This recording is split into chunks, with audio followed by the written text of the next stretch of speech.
Give it a minute. Who wins the prize for the best? Andre, you win the prize for the best background there. Thank you. I've got an elephant. That's also nice. Thank you.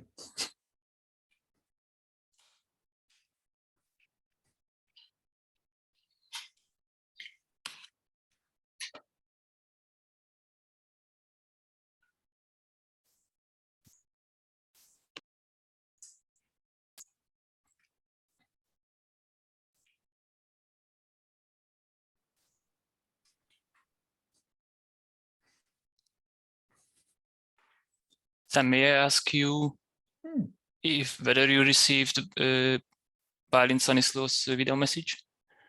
I did, thank you. So Okay. we'll play that a little bit later. So that's well received. Thank you. Very good. 5 minutes. Perfect. So we'll play that as part of our sort of panelist contribution. Great. And that was great. Done late at night. Okay, good. So let us kick off. So yeah, thank you, panelists, for being with us over the next hour and a half to 2 hours. And we'll probably keep it to about 90 minutes. Thank you, everybody who is listening in, either live as we have our town hall today on the 13th, or indeed subsequently in catch up. So my name is Sam Baker. What I'd like to do is just to introduce our session today, talk a little bit about COP27, talk a little bit about this initiative, which is hosting this town hall called Walk2COP27. And then we will kick off with a recorded message from the Secretary of State, and then we'll get into our panelist discussions. So at any time, should you listening in want to ask a question, please do via the Q&A, or panelists just come off mute and shout at me for whatever reason. That's also absolutely fine. So the idea of a town hall, it's a bit messy. You know, there's lots of people speaking up and shouting out and cutting across each other, and that's absolutely fine. It's a messy and difficult topic that we are talking about. So a few remarks from me, Secretary of State, perspectives from the panelists, Q&A run all the way through if we want it to, and then we'll close, as I said, at about 90 minutes. So if I could start with just a couple of observations about COP27, and there's no doubt that some of the panelists are better placed to make these observations. But for me, this is a sort of layman summary, because I am indeed a layman when it comes to COP and these complex negotiations that take place in COP. And I haven't watched or been a COP follower. I did go to COP26. I walked from London to Glasgow. I very much enjoyed that. And I very much enjoyed the feeling of being amongst tens, if not hundreds of thousands of others from many different walks of life, all concerned about climate change, and all thinking about our own perspectives, our own organizational and personal perspectives on how we can contribute. That was very exciting. The outcome of COP perhaps was a little less exciting for COP26, but that sense of corps d'esprit stays with me. So I think as we look forward to COP27, which of course is pretty much on us now, you know, things have changed since COP26. I think there was a hope that there was some unfinished business and we were going to progress over the year, really to have a strong COP27, you know, maybe, you know, addressing a couple of bits and pieces, but taking us forward. And of course, what's happened over the year is that, you know, priorities have been reorganized really for a few different reasons. You know, first of all, obviously COVID and the tail end of the COVID supply side challenges. So we sort of tend to forget that somewhat because of the war, but COVID and its impact on the supply chain would have resulted almost certainly in some shortages and some inflation, as it is anyway. And then, of course, we've got the war, and we've got the challenges that the war creates in and around energy, and particularly natural gas, the impact on all of us of inflation and the cost of living and the cost of living crisis across the whole of Europe, if not beyond, and certainly some of Africa as well. So lots and lots of challenges and geopolitical challenges resulting from that. So, for instance, one of the unexpected and exciting outcomes during COP26 was the bilateral between the US and China, and that's effectively been rolled back. So, you know, the tensions that have resulted from these things, of course, to a large extent, have challenged the progress that we hope to make on climate between COP26 and COP27. And at the same time, we've had the IPCC reports. They continue to the synthesis is coming up, but basically they continue to be put out. They've been put out every 3 or 4 months. And extremely challenging points of view coming out of the IPCC reports. And for me, once again, a layman's perspective, not only are they frightening in terms of the implications and our ability to deliver on what we said we're going to deliver. So I think Adair is called a litany of broken promises, I think was the last report. Not only that, but of course, these reports are written as consensus, or perhaps not quite consensus, but at least signed off by many, if not all, governments who are the clients of these reports. And so I know, having been a consultant, whenever you have that sort of situation, of course, you get it dampened down, you get it sort of normalized, if you like. The more controversial things tend to be smoothed over.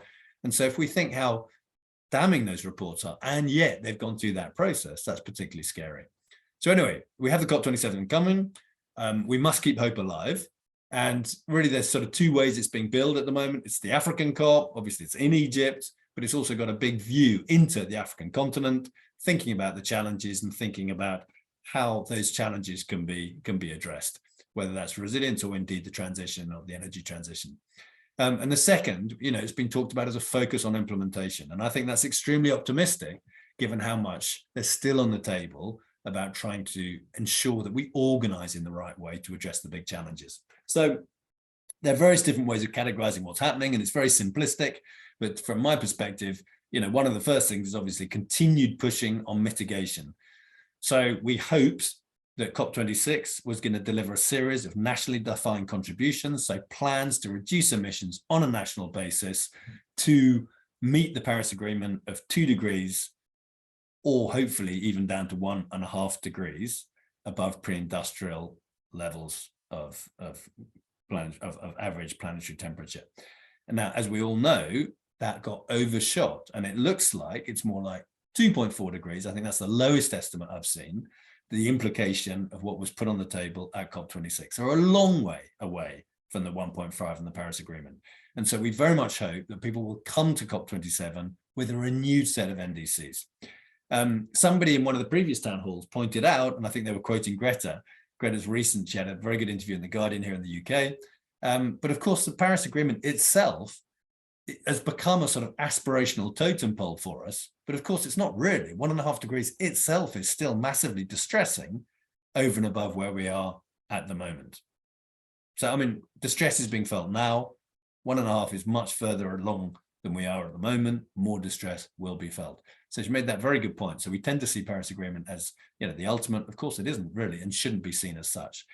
So mitigation, lots left on the table to do. Very, very important to address that. The second is adaptation. So I think that over the last 5 years, for lots of reasons, but perhaps particularly because the richer economies have begun to feel the challenge of these extreme weather events, is of course adaptation/resilience is now being seen as critically important. I think there's a bit of rebalancing between focusing on mitigation and towards adaptation. And so there are national adaptation plans coming out.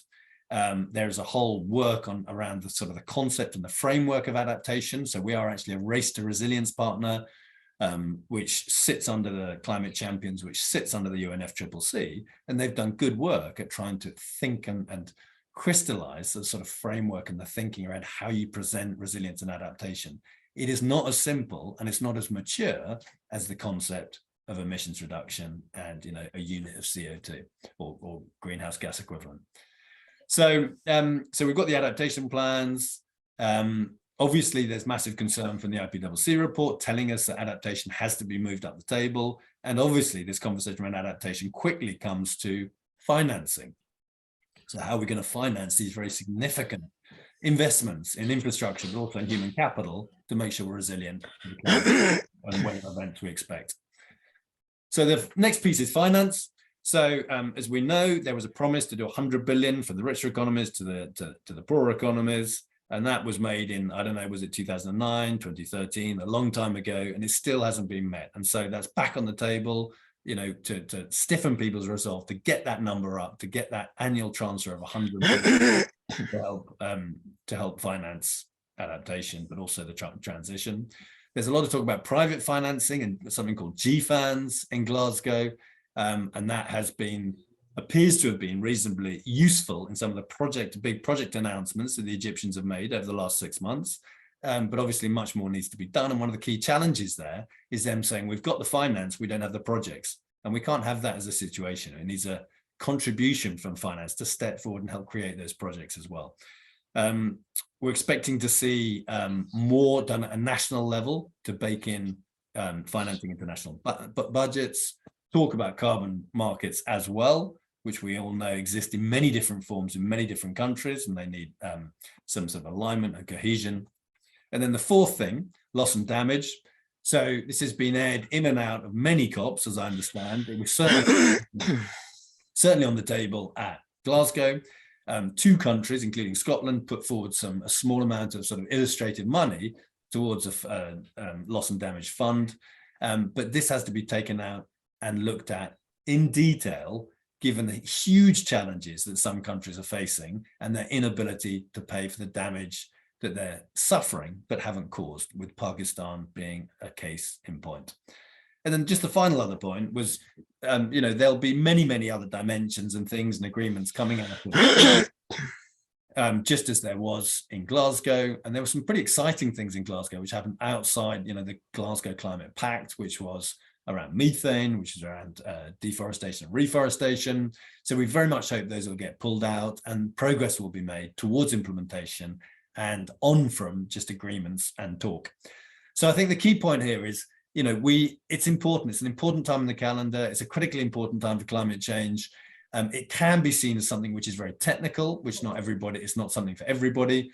But I think the hope is that lay people like me can get some purchase on what we're trying to do here, but also to use it as a mechanism to ensure that we have this conversation about climate change sort of crescendoing annually every year. And those people who sit in the blue zone at COP understand that the world's eyes are on them. And that's the hope. And at the moment, I spent this year thinking about Walk2COP27, which was a small effort to try and keep COP on the agenda. And my observation from that is that a lot of people, or a lot of big organizations, are looking at this COP very differently from COP26 for lots of different reasons, none of them good reasons. And so my fear is that this will be downplayed, ignored by the media, and really won't deliver on the things that we need it to do. So that just brings me to Walk2COP27. So this initiative that's brought us together today. So the idea is really to have a mass participation initiative to drive climate action. So something which is inclusive, which allows people from different countries, different demographers, different types of organization, different ages, all to join together. The way that we're thinking about climate action is in terms of 4 outputs. So that's decarbonization and resilience, obviously, but justice we're calling out separately because it's so important. And then we're adding in circularity to that as well. And we want to do this by creating an opportunity to learn, an opportunity to forge solidarity, and an opportunity to make connections. So there are 4 ways that that's prosecuted. And I hope all our panelists will be getting involved in some shape or form if they're not already, as well as people listening in. So the first is to join us on this journey up until COP. And it is a virtual journey. So you walk, run, cycle, or travel in a wheelchair wherever you are. And the idea is that you record the distance traveled, you get in a team, you talk about climate change wherever you are in your team or whatever you're doing or your organization. And then we will plant trees as a result of the distance traveled. And at the moment, we have 1,350 people engaged and involved and doing this.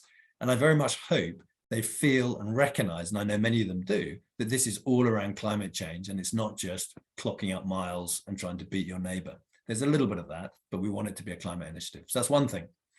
So then the second thing is a series of town halls like this. And the idea is that we have the opportunity to showcase in what's happening around climate change in different geographical and economic contexts. And it's supremely interesting for many of us to hear people who are on the ground in their country talking about the challenges that they see and how it works. And what we're trying to do is get, as we have today, get a broad participation between NGOs, between schools and the educational sector, business, and hopefully from government as well. The third is Clubhouse. So there's over 30 participant-led sessions on Clubhouse that people can listen into or participate in. And then finally, we're trying to bring this together through social media and use that social media to amplify the good things that other people are doing. So if our participants have got some great initiatives, fantastic, then we can amplify those. So that's what Walk2COP27 is about. So what I would like to do now is just talk about today for 2 minutes, and then we'll go to the recorded message from the Secretary of State. So we'll hear from the Secretary of State first. What I'd then like to do is to, we'll run through everybody, and everybody has an opportunity to speak for about 4 to 5 minutes around their perspective. So introduce yourself, talk about your perspective on climate change, preferably with a Hungary first sort of focus. What I think we'll do is we'll do Attila, Robert and Balint first, and then we'll pause, have a bit of a discussion, and then we'll follow with Ivan, Endre and Bori. Okay, so that's the idea. Balint can't be with us, so it's a little recorded message. But as I said, if and as you want to interrupt and ask questions, then by all means, please do. So with that, I'd just like to introduce the Secretary of State. So this is Tristan Azbej. So he's got a geoscience background, which is sort of obviously relevant to what we're doing at the moment. He's been in politics for 12 years. He's had a humanitarian sort of mission running through those 12 years of the work that he's done. Recently, he was in the Prime Minister's office and he was leading a program, Hungary Helps, which will be part of his video. But he's now a Secretary of State in the Ministry of Foreign Affairs and Trade. So we will now listen to him for 5 minutes.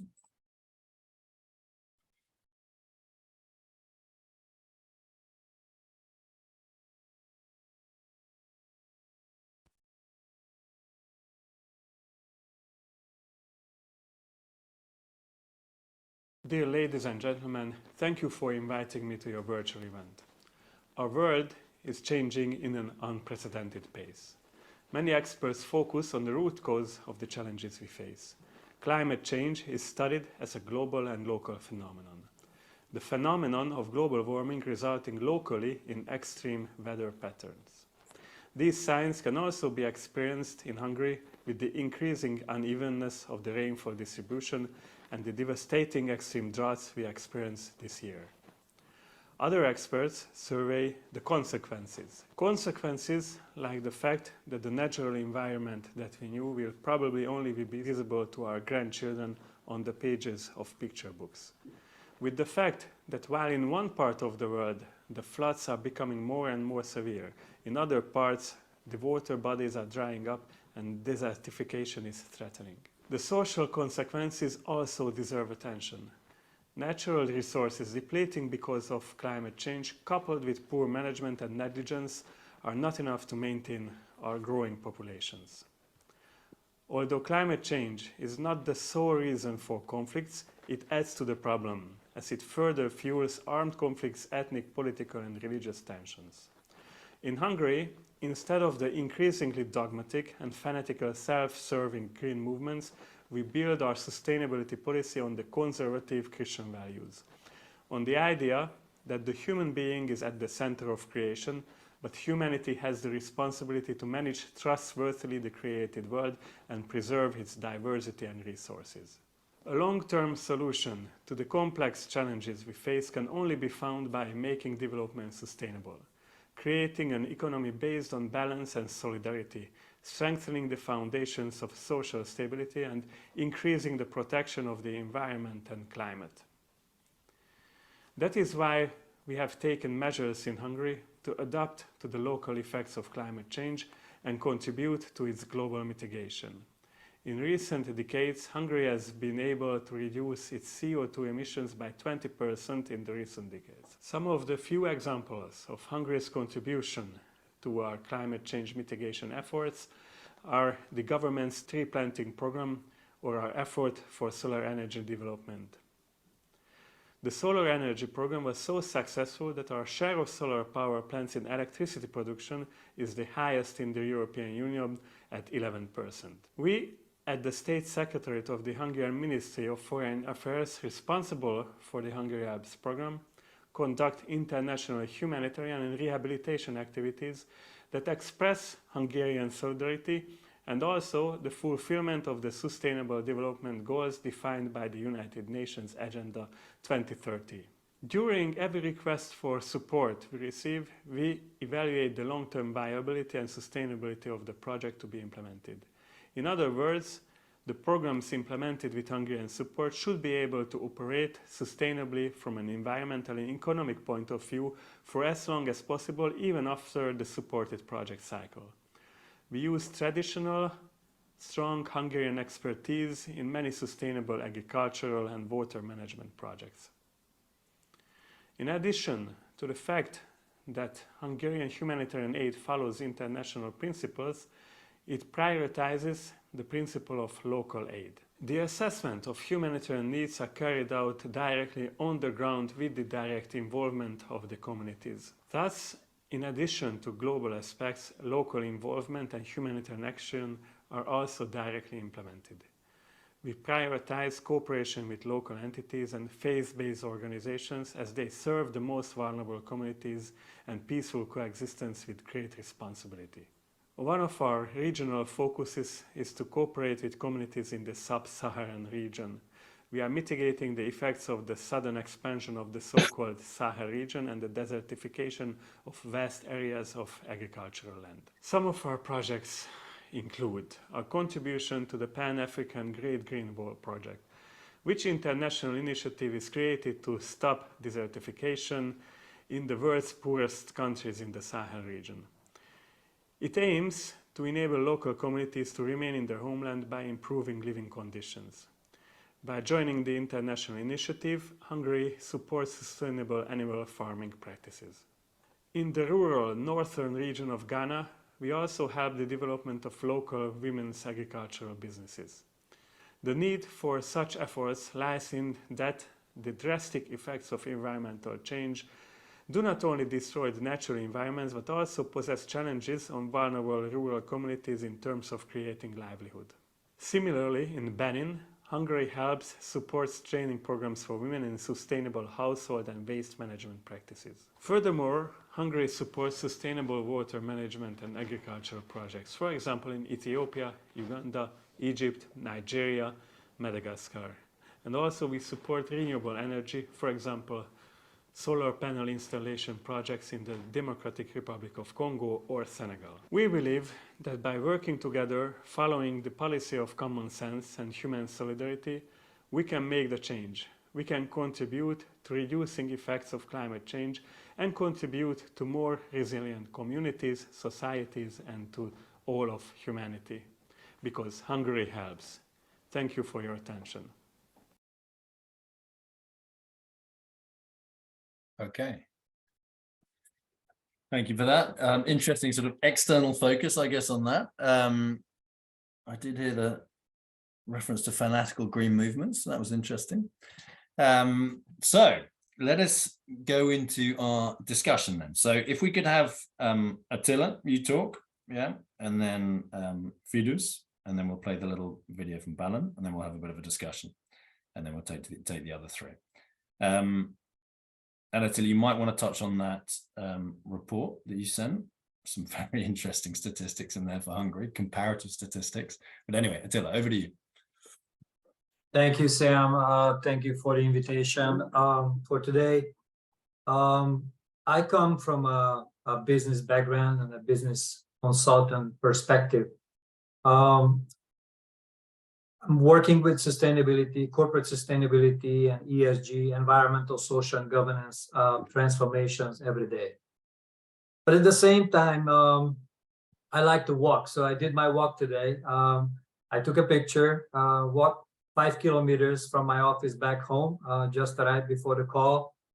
And I pretty much do this almost every day. Whenever my time allows, I make calls on the way and I climb through the Hungarian castle, the Budapest castle, and go to my workplace. So I think leadership is something that is, if not missing, we need more of in this team area.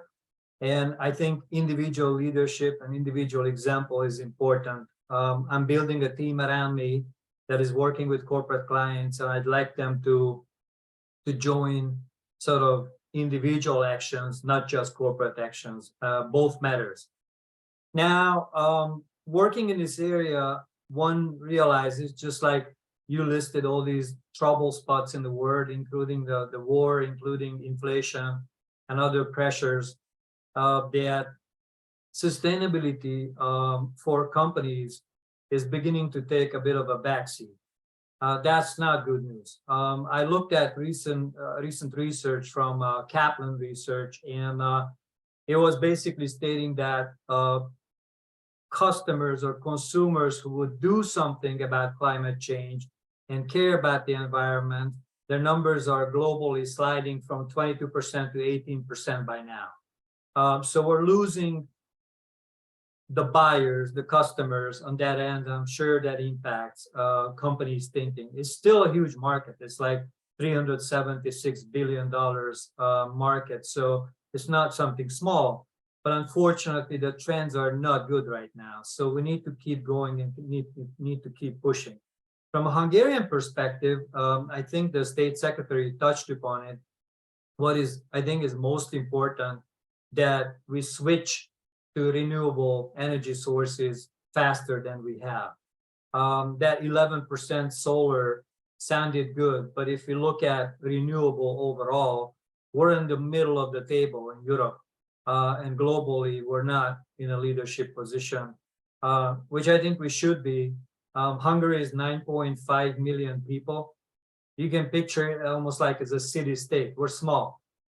If we have the will, we have the leadership, we can create that change much faster than we have so far.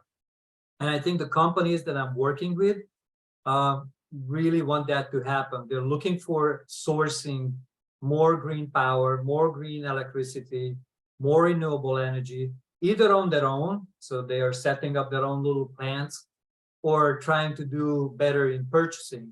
But that becomes difficult in a country like Hungary, when local power purchasing agreements are, let me just say this, not in fashion yet, and difficult to do because of legislation. So we can do better in freeing the market, letting companies choose their renewable sources. Obviously, everybody's under pressure because of very high electricity prices right now, very high energy prices. And so I think that's number one on the ESG, environmental, social, and governance list of companies, to switch to renewable and also do better in energy efficiency, insulation, not just business buildings, but also residential. And when I talk to companies who are supplying services like delivering heat pump technologies, solar technologies, everybody's complaining of a lack of parts, lack of available technologies. When they order a heat pump, I just talked to a company, the first order they can put in is January, and they don't know when the delivery happens. So it's not like we don't have the technologies. It's not like we couldn't do it. It's not like we don't have a need or demand in the market. It's more like, just like you mentioned, Sam, how about supply chain? How about the parts? How about full technologies that can be delivered, including energy storage, that I think also in a shortage. So we're facing a number of challenges to deliver better on that area. But working with companies, again, I come from an ESG angle. It's important to mention that financing is changing in Hungary. I don't think the state secretary touched upon that, but the Hungarian National Bank and the Hungarian Stock Exchange is driving a change to green financing and more sustainable approaches by companies listed or public companies listed on the stock exchange. So that is the largest companies. But as we know, about 70% of global emissions are coming from the top 100 global companies. So we absolutely must make sure that the large companies change their practices and deal with their emissions immediately. So when I talk to companies about sustainability and ESG, CEOs are always like, oh, we wish we had a nice report. I always say, look, report is an output. What you need to do is do better, a much better performance. So my point to them is don't deal with company cosmetics. CSR is what they're used to, and CSR is cosmetics. It's on the surface of companies. You need to dig deep and create a transformational change in your strategy and your structure, your culture, your technology to include and involve all your stakeholders. And that is genetics. So instead of cosmetics, apply genetics, go deep and create real change instead of just going with the superficial treatment of the subject. Okay, so Attila, can you just sort of wrap up? We'll pass it on, then we'll discuss. Sure. So basically, the other thing that I'm always advising them, the businesses that I'm working with, is not just to engage with stakeholders in this whole process, because we need unity. We need to go together. You can't solve this thing on your own. It's more about inclusion. How do you involve them on an ongoing basis and create a real community? Yeah. I think in Hungary, we lack communities, we lack unity. And so I'm working on those fronts, and I'm basically happy to partner with anyone who's willing to come along. Okay, well, that's a beautiful segue, I think, maybe into Fidrich and what you've been focusing on. I was just going to mention that report that you sent to me that basically said that the Hungarians are amongst the most aware in the world, according to a sort of a Meta Plus study, and the most aware of the need to invest in renewables in the world, according to their study, which is pretty amazing. Don't know if you'd agree with that. Anyway, Fidrich, over to you. Thank you. Actually, thank you for inviting me to this discussion. Actually, it came at the very last moment yesterday, so I didn't have enough time to prepare properly. But just looking at what MTVSZ, Friends of the Earth, Hungary, me as economic justice team, senior campaigner, or my other colleagues in the energy and climate team are doing, we see that there is quite a lot of issue to speak about, but within 4 or 5 minutes, it's almost an impossible challenge. So what I want to share with you that climate change is only one part of the ecological and economic and social crisis we are facing nowadays, but it's very important. But all the root causes of climate crisis or the other ecological, social, economic crisis have more or less similar roots. And if we want to tackle these crises, we need to tackle the root causes of the crisis, and what we really need is system change. So it's not enough just speak about renewables or about collecting selective waste collection or whatever, but what we need is system change. We need to change the institutions which are having serious impacts on our economies and societies, but we also need to change the way of thinking and so on. But anyway, then the main message is that we are already reaching the planetary boundaries, and we definitely need system change. As an economic justice campaigner, I'd like to highlight that the Oxfam study from previous years, which shows that around 10%, the richest 10% of the world population, the richest 10% of the countries, and also within countries, the richest 1 or 10% consume the most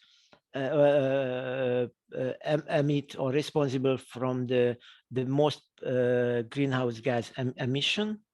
And on the other hand, those who are suffering most the climate crisis are the poor, the citizens in the global south, or the poor people in the richest countries as well.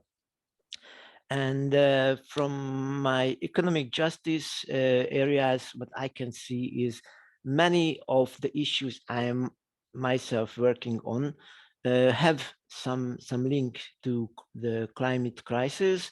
For example, in the previous years, we had been working quite a lot on the environmental and social impacts of ICT, the information and communication technologies.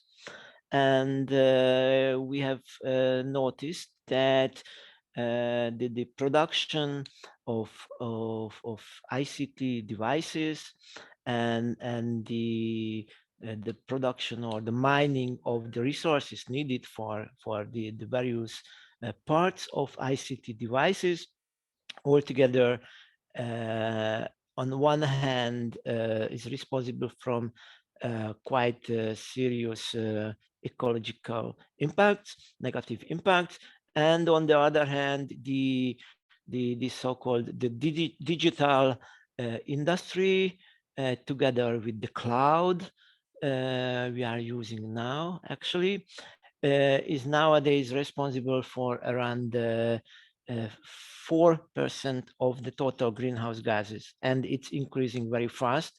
Within a few years, the share or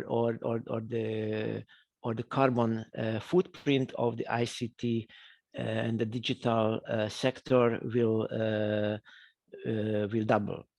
Another issue I'm working on is the regional free trade agreements like the EU-Mercosur agreement. And if this agreement receive the green light from the European Union, that would also have a serious impact, negative impact on climate, increase the deforestation of the Amazon, increase the transatlantic transport of various goods from Latin America to Europe or the way around, and that would also have a quite a negative impact on the climate.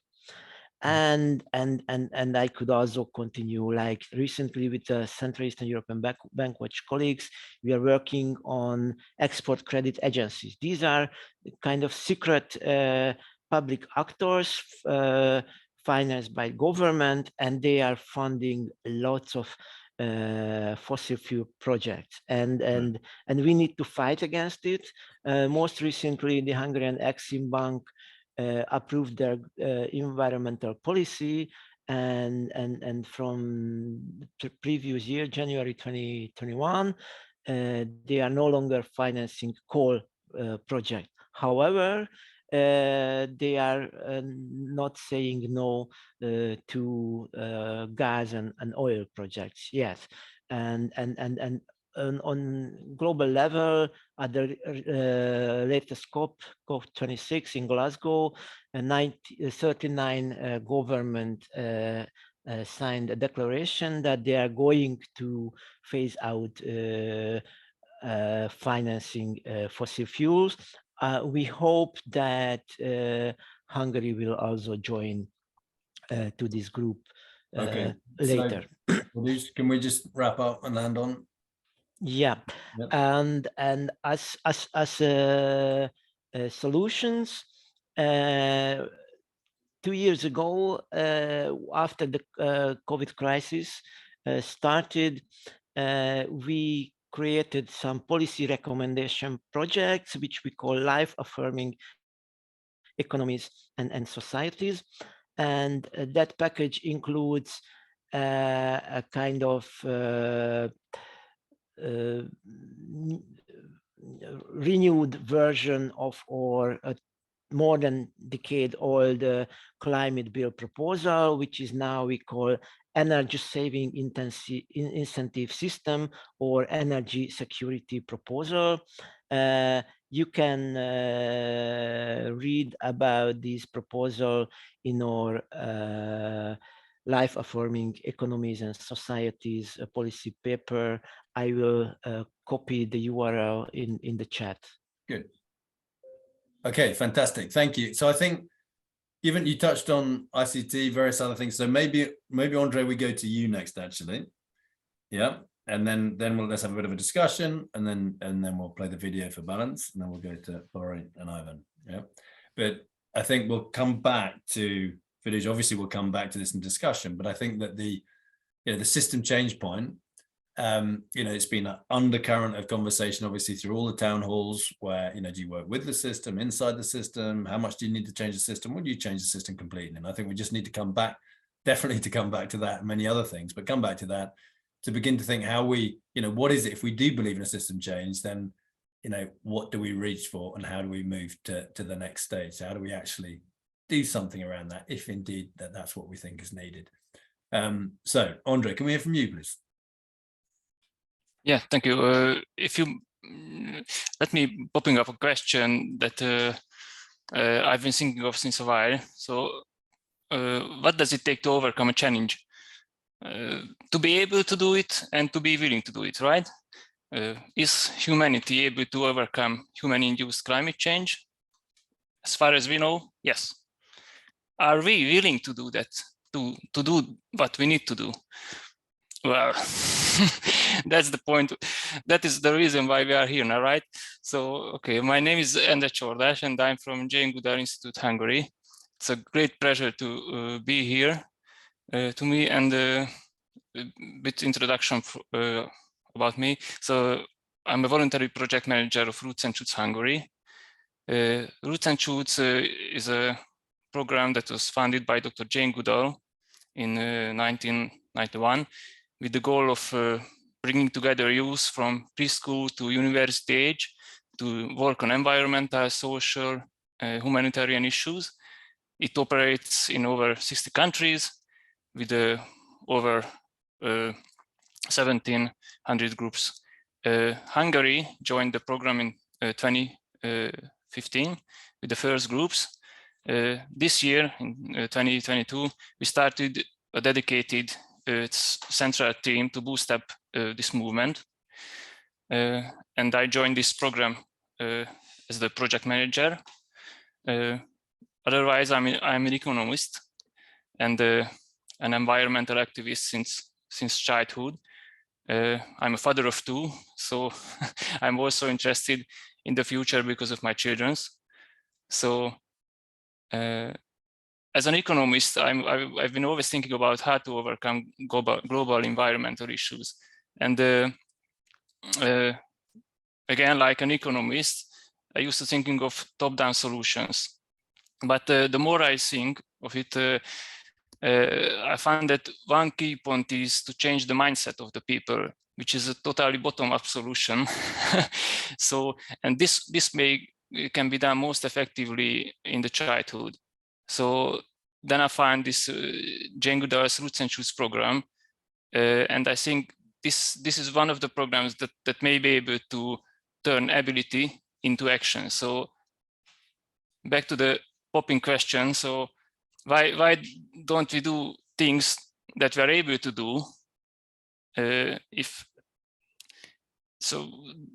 is a trap you can feel with something that doesn't fit in this logic. So and it's again back to the mindset. Why is that everybody, or at least the mainstream science, agree on climate change being a fundamental problem that threatens human life itself? And for what we have some solutions. Why don't we apply them? As I see, at least in Hungary, people typically think they can't a few to solve this global issue. This also applies on horizontal level. So they think, how can the effort of a few counterbalance the harm of many? This is the one reason for this, and also it applies on a vertical level. So people often think when I have conversation with them that even many individuals can do a little according to what the industry, the government, and the big countries can do. And on the other hand, company leaders and politicians don't risk costly solution with long-term payback without massive support of the society. Simply said, it's like a game theory problem. Everybody would be willing to act only if the others are willing to. And the result is everybody stays inactive. So the question is how we can escape this trap. And the Goodall Institute's answer is hope. So with hope, you are motivated to act. In contrast, lack of hope results in no action. If you have no hope in future, if you think that you are alone, there is no motivation to act at all. One big source of hope is seeing other people's inspiring stories of successful actions. So if you realize you are not alone with your desire to act, and it is possible to achieve success, then it is much more easier to do the first steps toward activation.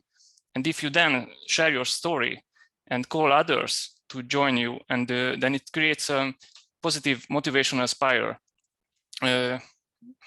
Maybe for me, the slogan of Roots and Shoots is together we can, together we will. It means exactly that. This is the way how to move out of this trap, how to escape this situation. So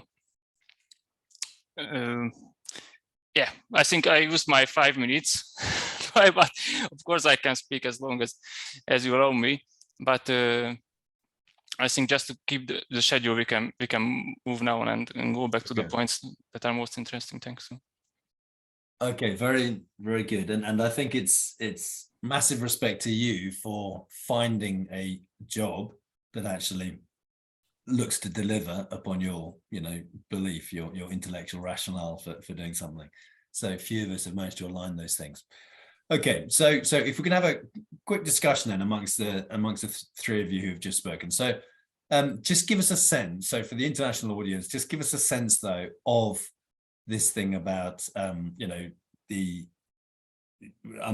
mentioned that you said able and willing. The precursor to that is awareness, I guess.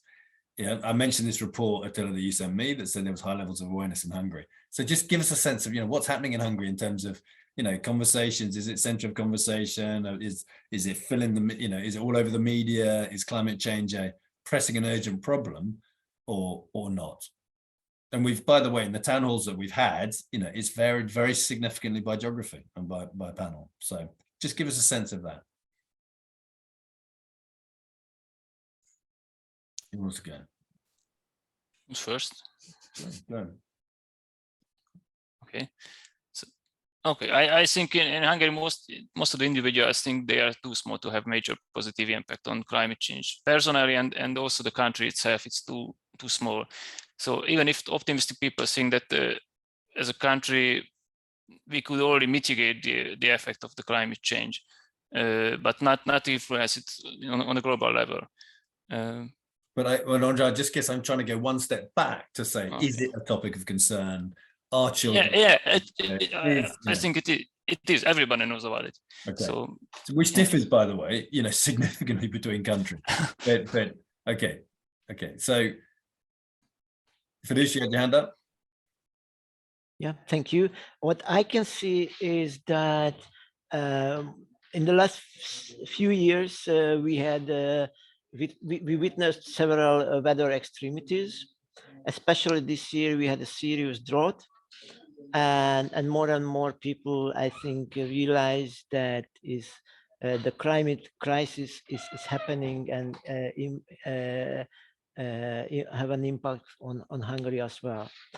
On the other hand, what I can see is that the government policies do not really support the necessary changes,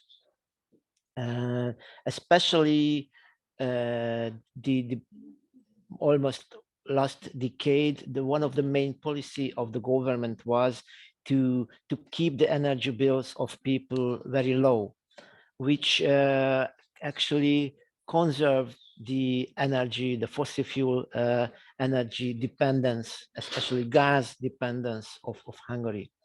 And now this year, after the war started, but actually the gas prices started to rise before the war already.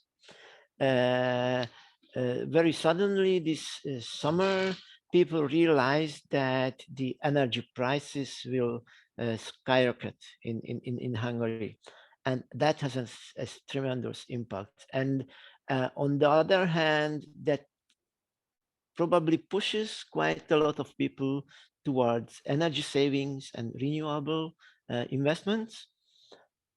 But on the other hand, at least on government policy level, that gives a kind of backlash towards fossil fuels,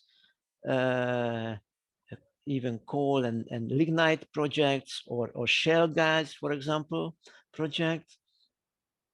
And also, and probably Ivan Boyar will speak about much more about clear cutting of forests, maybe the threat of clear cutting forests on protected areas as well. It's sounding like the UK. And one more thing, sorry, I forgot. I wanted to mention that we at Friends of the Earth Hungary are working on community energy, which I think, especially since this energy crisis, will be one of the most solutions, and probably more and more people, especially local authorities, are facing the high energy bills. They realize that maybe that might be a solution. And one other thing is that I'm also involved in the Hungarian permaculture movement. Mm-hmm. And I think permaculture and agroecology in general is an important part of on one hand for food sovereignty, but it can be also part of energy sovereignty, because if we produce our own food without fertilizers, which fertilizers need lots of natural gas, for example, and without pesticides, we also kind of save the use of fossil fuels and energy, and also the transport. Okay. Good points. So Attila, could you, just to business, could you give us a sense? So recently I was seeing, people, I forgot what forum it was, but people were saying, oh, in the last 2 years, it's really become important for big business. Now, I ran 450 interviews a year and a half ago, and people were saying the same thing. Oh, it's the last 2 years, it's become really big. So how can it only be the last 2 years? But sorry, open question, in Hungary, what's happening? Do people really see this as critically? Have they done that CSR to sort of ESG move that you talked about? Are they embracing it properly, or is it very much in the background? Yeah, I think sustainability and ESG is not a subject you have to sell anymore to business people or business leaders. But there's still a lot of lingering doubts about what we can do, and indeed, if we do anything, would that matter? One thing that I like to use to shock people, when we talk about renewables, everybody's saying, well, China isn't doing anything, so we're going to die anyway, because China is polluting everything. And then I pull out my chart that shows that China has put in more renewables in the last 5 to 6 years than the entire world altogether. They are doing this not just because they want sustainability and cleaner air, but obviously because they want to be competitive in the future. I mean, if you produce your electricity 9 times at lower cost, I mean, that's about where we are now with renewables. But obviously we can debate the figures. It's definitely cheaper, and it will become even more cheaper. It makes a hell of a lot more sense than keep running your economy on fossil fuels. So I think when I show them that chart, that really makes them think, oh my gosh, number one, China is doing something. Number two, we're left behind. So business leaders are looking at this not just from a doing good standpoint, but also competitiveness standpoint and survival as a business. And I think they understand that the bottom line impact is huge. So coming back to when, is it 2 years ago? Is it 1 year ago? I think it is now. Again, my question is, when you want to do that transformation, do you have the capital beyond the will? And do you have the technology? Is it available at scale to make that transformation? That sometimes is a question. Okay. So let us go on then to solutions. And, you know, Fidrich, you touched on community energy. Endre, you're talking about sort of, you know, grassroots education. Attila, you would have said seen some really interesting approaches within business as well. So what are the sort of the best examples within Hungary that we see of people doing significant things to combat any part of that quadrant of decarbonisation, resilience, climate justice, or circularity? Anybody want to put something on the table? I mean, it might be the community energy, Fidrich. I don't know. I don't know if that's early stage or that's certainly extremely interesting. In places like Lebanon, it's absolutely critical. There's no grid. You have to do that.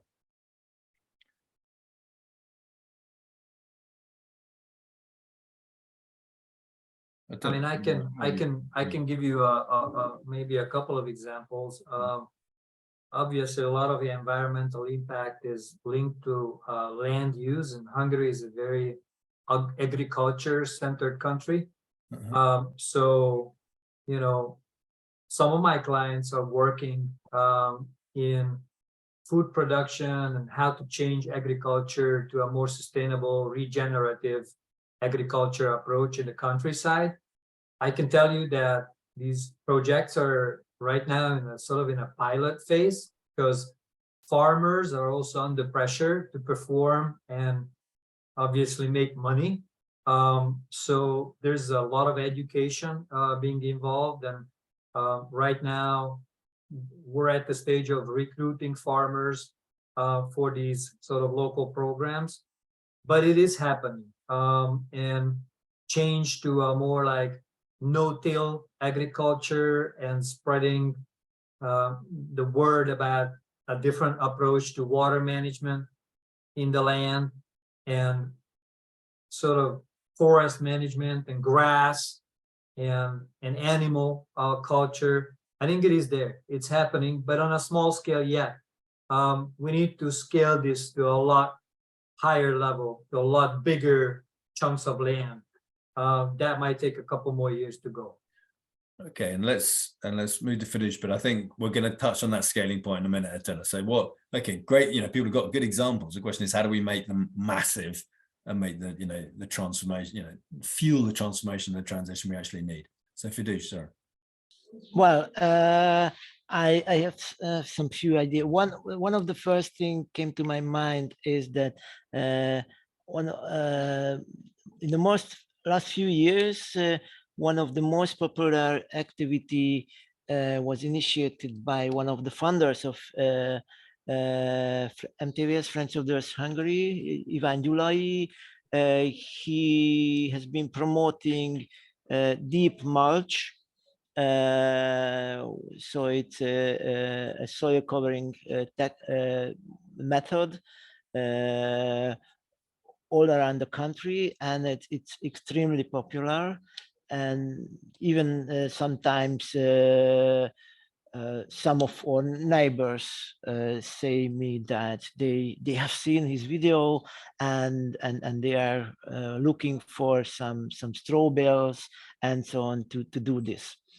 Another example, what I can see, and it's really important, is the so-called basket communities, kosher közösségek in Hungary, which are kind of purchasing communities, food purchasing communities. These are very close linked to the community-supported agriculture. And I think this is also very, very promising. It's also part of our life-affirming economies and societies recommendations. And what I can see is nowadays the solar panels on the rooftops becoming more and more popular. I think, especially since the energy crisis, it's even so the companies working on the solar photovoltaic solar business are completely full of orders. Endre, any solution, either one that you're involved with or one that you've observed that you think is... There is. And again, a bottom-up solution. Our institute increased the effort on this Roots and Shoots program this year, and we do quite a few financial investment. We managed to create 6 times more active groups, Roots and Shoots groups, than was 1 year ago. So it really needs more attention than money to start such a movement. And then we hope it will grow more, and then maybe we can move to other countries in our neighborhood where these projects are not running yet. So definitely, yes. I think since COVID-19, people generally in Hungary show more attention to global problems, and I definitely can feel a higher level of interest in solutions and doing something, and the request on changing the system. So my experience is that if you show something that they can join and they can do something by themselves, then they are ready to do it, and then they feel more confident to ask the politicians and the companies to do something too, because many faces the question when they complain about governments and companies not to do enough. Then okay, but what do you do? And if you can show something up that I'm joining this environmental group, or I'm doing some activity, then you are braver to answer. So yeah, they are definitely. It started. Of course, again, the question is how we can scale it up. Yeah. Okay. So I think so. What I've heard, I guess, there is, so Attila, you're talking about one particular sector. So talking about agriculture and the potential changes there. Fidrich, you talked about soil. So again, agriculture, but you also talked about renewable or consumer renewables, if you like. So solar panels. And Endre, you're voting for grassroots mobilization, which gives a voice to people, which allows them to put pressure on politics and government to change. Yeah. Okay.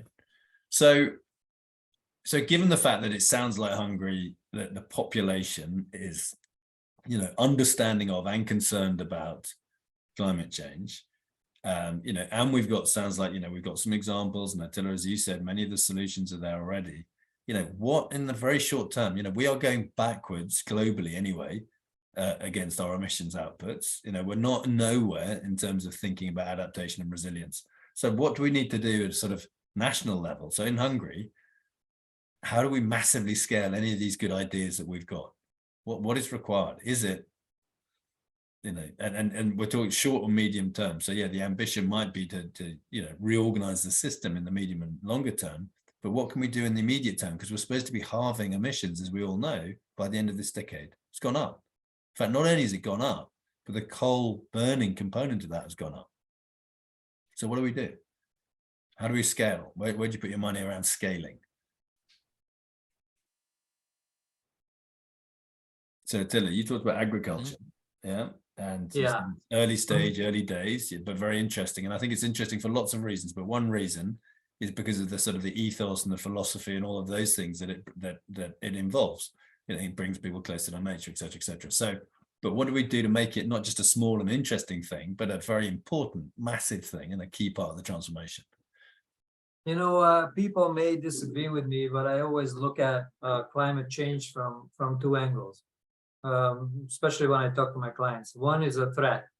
The other one is an opportunity. I think we need to balance that view. They need to understand how changes that we propose, such as regenerative agriculture and everything that is involved there, can change their bottom line, can change their lives. Can they do better, not just in terms of doing good, but in terms of creating more, you know, for themselves and for their employees that they obviously deeply care about. So I'd like to, you know, I like to approach this from both angles and show them the opportunity as well. And at the same time, I wanted to revert back to your comment about sort of the energy issue, because everybody's using energy. Even the farmers are using energy and fuel. I mean, obviously, on a large scale, we need to electrify, but not only electrify, including farming equipment, including cars, including transportation, but also change the energy mix. And Hungary is not the worst, but it's not doing great in terms of getting there too fast, because our emergency response to the war and increasing energy prices was to take a step back and go back to coal, keep one of the larger power plants that has been nominated to switch from coal, to keep it running on coal. But even if you do switch, it would switch to gas, and gas comes with its own troubles and own problems with in terms of emissions. So I think we need to make sure that we come as close to 100% renewable as possible.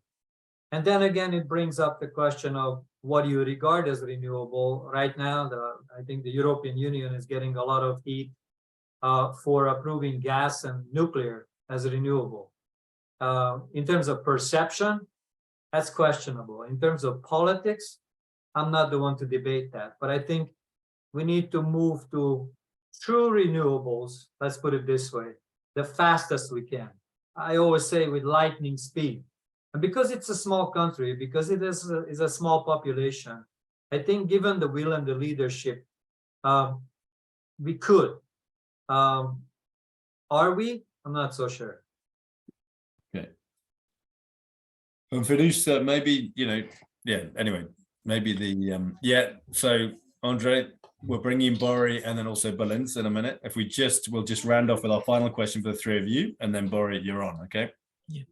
So for Hungary, I think what is important to use the EU money, the Repower EU, the recovery and the resilience facilities to a comprehensive multi-annual residential energy renovation program, because we can save a lot of energy via insulating the old residential houses in Hungary. And as a personal example, we just recently bought a house in the suburbs of Budapest, and it's a straw bale house. And what I can see is the using straw bales for building houses is also becoming more and more popular in Hungary. But of course, we could scale it up. Okay.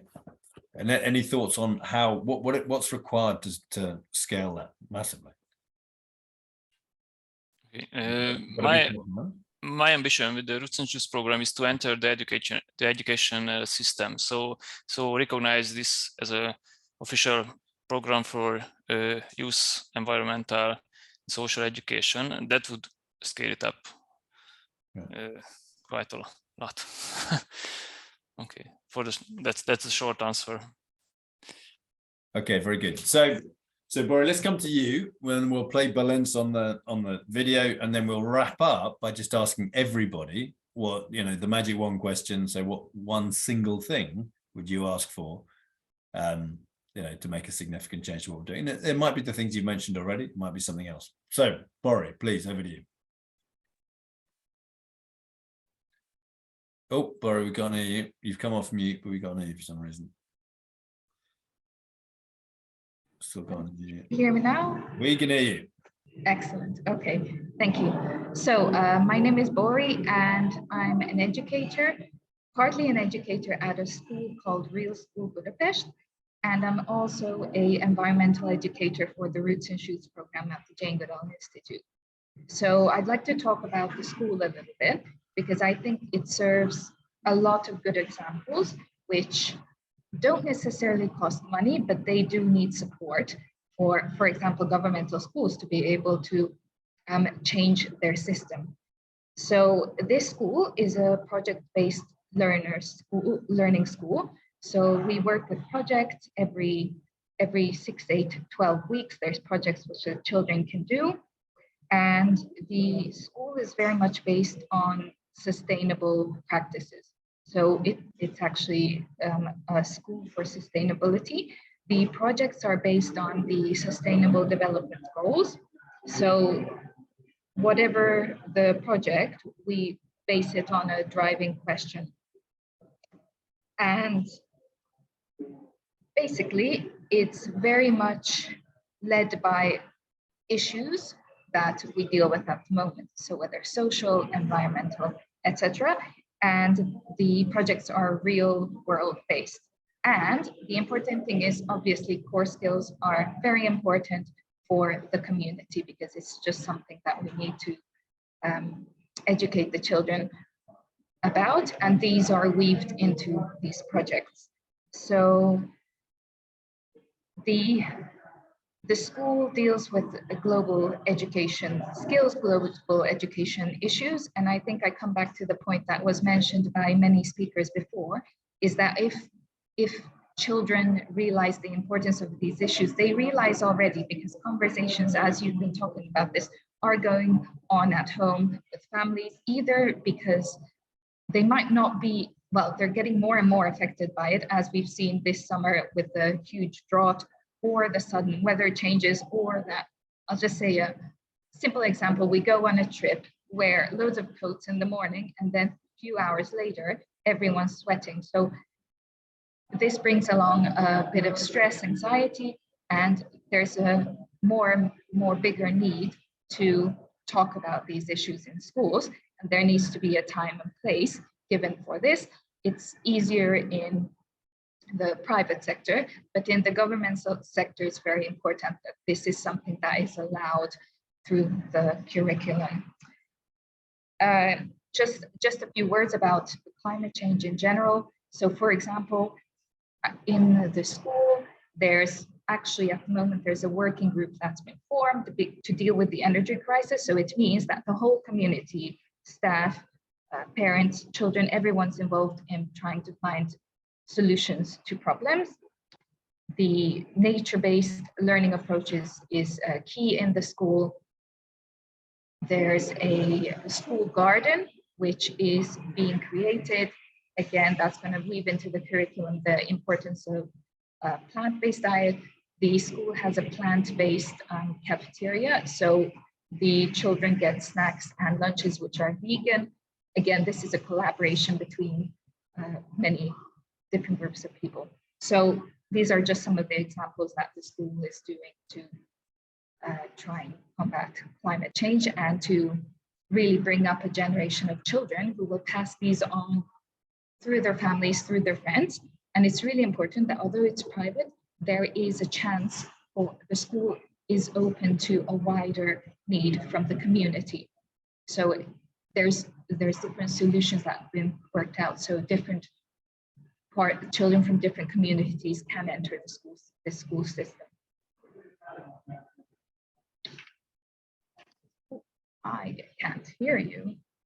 It's my fault, sorry. Yeah, what age group is it? So from 6 years to 14 years at the moment. Okay. And I love sort of two things. One is that it's practice-based. I think that's awesome. And then the second thing, I think, is that idea of involving the whole community through the children, I think is very, very powerful. Brilliant. Okay, so can we just listen to Balint, and then we'll come back to everybody and get their one magic wand answer. Oh, sorry, Bori, we'll go to you about scalability after listening to Balint, yeah? And then we'll go for the magic wand after that, okay? Okay.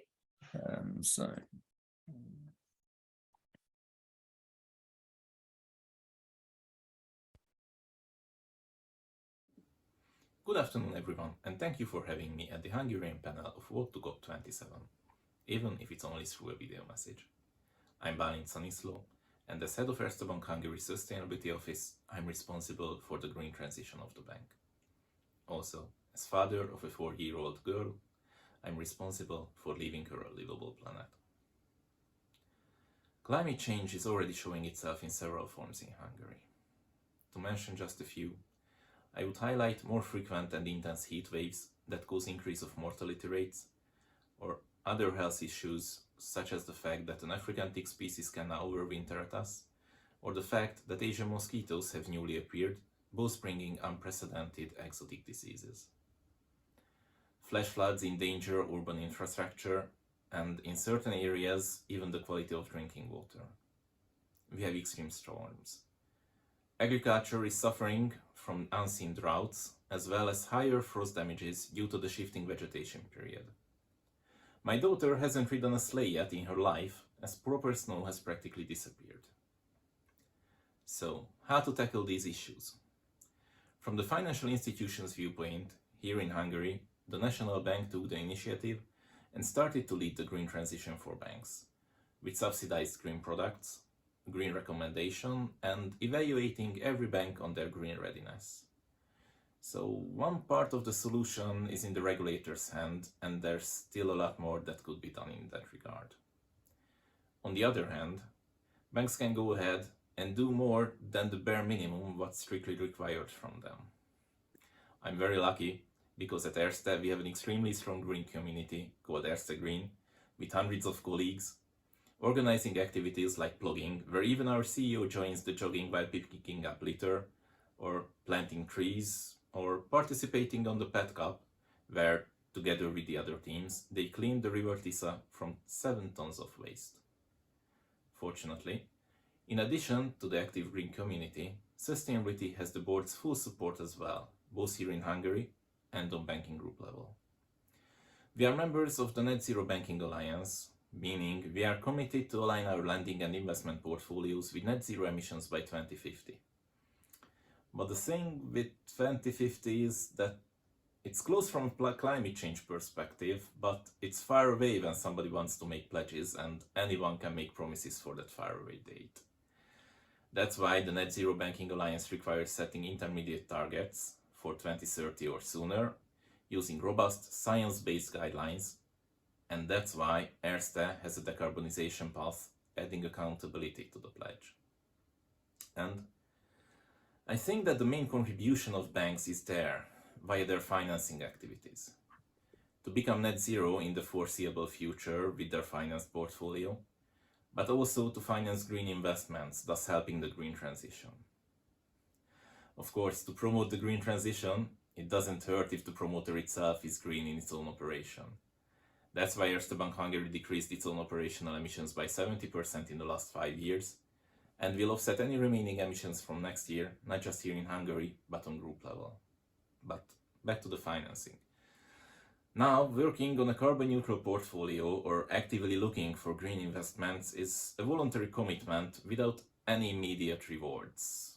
The only exception being the National Bank's green loans, where some capital reduction is provided. There is some peer pressure. For example, most Hungarian banks are signatories of the Principles of Responsible Banking from the UN Environment Programme's financial initiative. And there are NGOs trying to help and motivate the financial sector for the green transition. But I think that legislative changes are necessary for a real breakthrough. However, it's much more complex than don't let banks finance brown activities or let's subsidize green ones. The whole ecosystem should be considered to prevent causing more harm than good, but it takes time. And during that time, voluntary actions like Walk2COP and Erste's activities need to lead the green transition. Thank you for this opportunity, and I wish you fruitful discussions. Thank you, Balint. Very good. So there was it sounded to me like that was a big hand up for policy driven there, which is obviously a part of this, but I'm not sure I've heard that quite as strongly from anybody else here. So Bori, just back to you then. So We can't ask the question of balance, but so, you've painted a picture of your initiative, which sounds great on many grounds. I mean, obviously there's a question about how quickly that can generate change, but you've talked about, I guess, forgot, was it Endre, you talked about it, putting it into the public sector or the government curriculum. So Bori, any other thoughts about how, in the very immediate term, how does the great idea spawn, scale, go viral?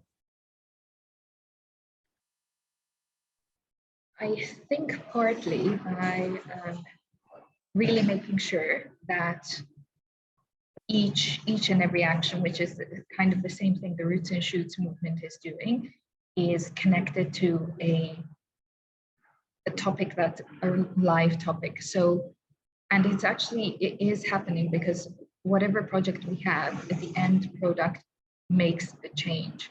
So for example, we've had a project where through art, the children created art pieces, which each dealt with an issue, and whatever issue they were dealing with, presenters or someone from that community came into the school, talked to the children, sensitized them to the topic, the issue, and then there was a massive exhibition of the children's work in a really famous Budapest gallery. So that meant in 6-8 weeks, the information spread out to the wider community. So I think it's possible, and especially because in a class, we don't only have 1 or 2 children, we have around 20 in government schools, obviously even larger numbers. So I think it takes time, but the multiplying is very fast in schools because it's not only children who are affected, their parents, their grandparents, and everyone the information can be communicated to. So I think that's okay. And are there plans to replicate that in other parts of the country? So the school is open to sharing all the information, and also it's really important that in Hungary there's a big movement of alternative schools opening up. The people who are opening these schools are opening them because they want to make a change very quickly. So a lot of these schools are inviting us with the Roots and Shoots project. So for example, so they are trying to make changes already through, for example, the amount of waste they're producing, the food the children are getting, the topics they're covering. So I think there is a very strong grassroots movement anyway. And from governmental school side, there's a massive interest in teachers as well to get these issues being talked about by the children, to get activism happening.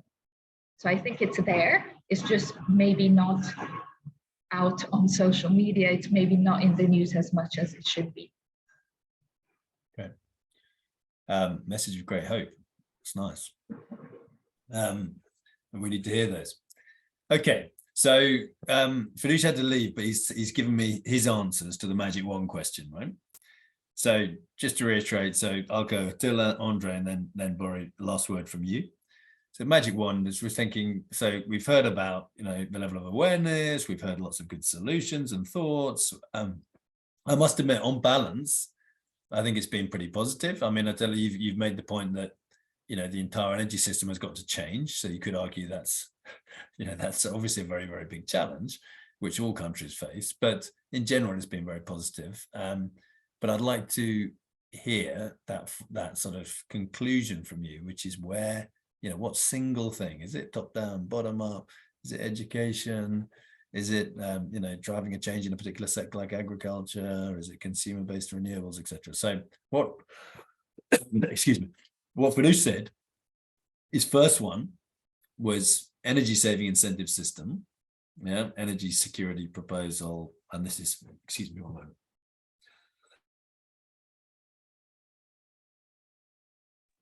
I hope that's not COVID.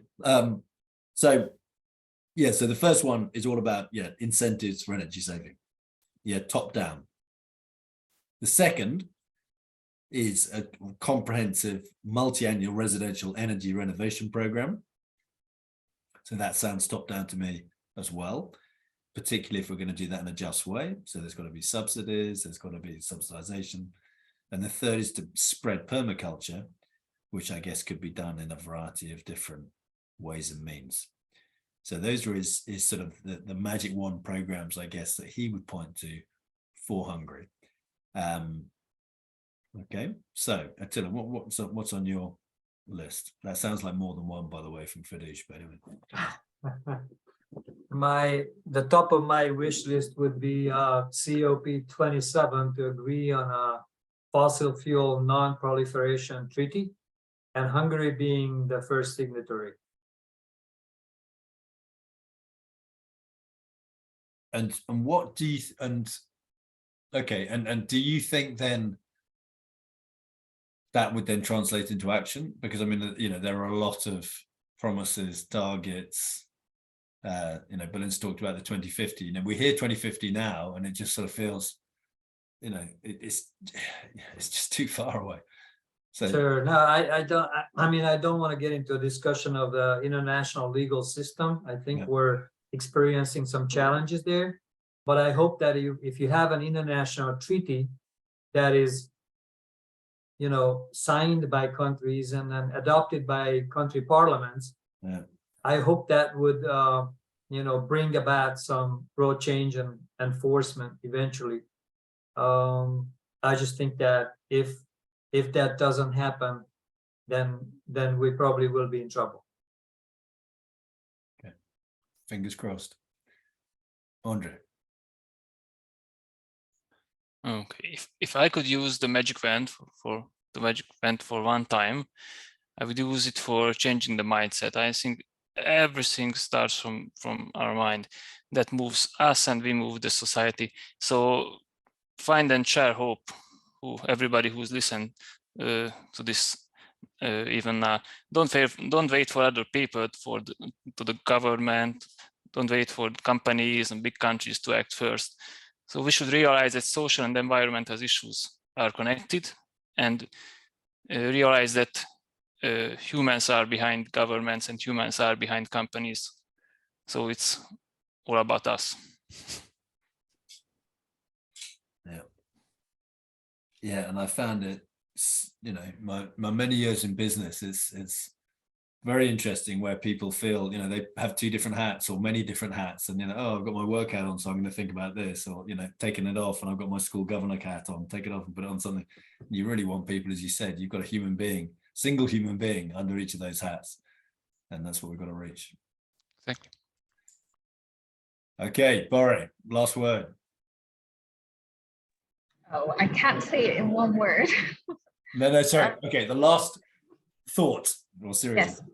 So one is, I wish that sustainable development goals or global education is something that is allowed to be included in curriculums everywhere, and that topics which sometimes I find are taboo topics, even though they're about sustainability, can be dealt with in schools.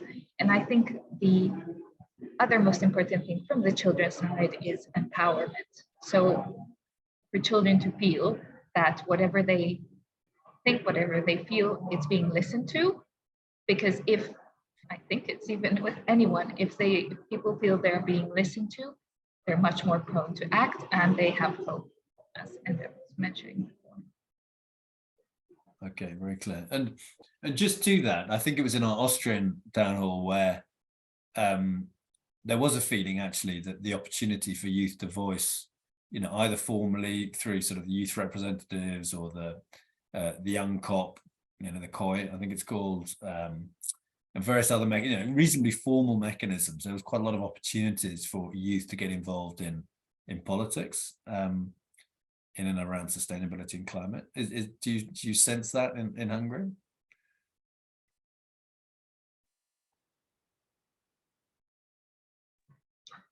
Well, I'm not really sure officially how much opportunity there is, but there's definitely space for youth to voice their thoughts, their opinions, but what comes after, I'm not too sure. Okay, brilliant. Okay, well, thank you so much. really, broad selection of thoughts and ideas there. Some education certainly for me, and I'm sure everybody else listening, on Hungary and the Hungarian situation. So thank you very much indeed, and all the very best with your important endeavors. So Attila, I hope you change the face of business in Hungary and beyond and globally. That would be fantastic, and get them focused and thinking about the green opportunities. Endre, I hope that rolls out the whole Roots and Shoots program. And then Bori, in terms of, that the school and those principles, I hope they're taken up and it becomes a sort of, feel like a franchise model of exactly how to do this and how to, include youth and empower them. So if we have all of those three things, I think we're going to be in a much better position. So thank you very much indeed for your time. Have a good afternoon and evening.